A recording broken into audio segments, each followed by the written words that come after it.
I know this sounds a little sadistic, but episode 7 where Scylla and Raelle are reunited, that was a really, really difficult scene for us to shoot, but we learned a lot from each other. It bonded us more deeply. I don't understand.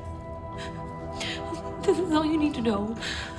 I love you, Raelle, and I would never do anything to hurt you. Please believe me. I believe you.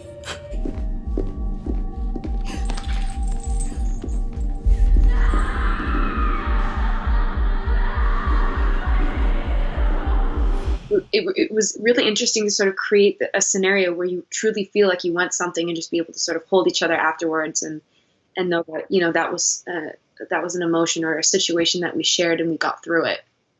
So it left us with with a stronger connection than we had prior to shooting that scene. It really changed the way that I look at her and how much I value her presence in what she does in her craft and her dedication. And it truly was heartbreaking. When they pulled me out of that scene, I was sitting in the hallway and they continued playing out the rest of the scene, and I just had to listen to her screaming and crying for me and yelling for me, and I broke down in the hallway. They had to keep checking on us because we kept shaking and crying and holding each other in between the takes because it's just a very emotionally demanding scene, but I'm very proud of her, and I really just marveled watching her on screen. She's incredible. So that I'd say was that's been a top thing for me and grow. It's just the Raelle and Scylla relationship. It's taught me a lot about myself and about acting.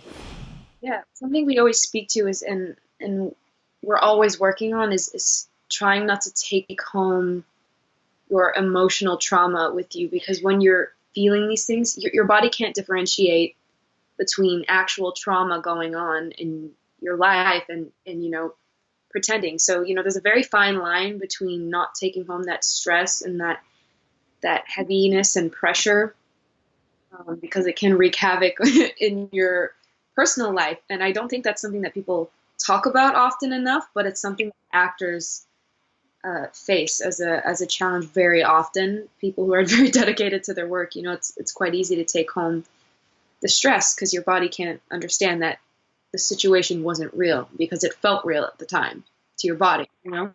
So yeah, it's very interesting, and it was great practice and a great challenge for us to sort of hug it out afterwards and sort of shake it off and maybe do something a little bit more lighthearted to sort of separate our moments from bleeding into one another.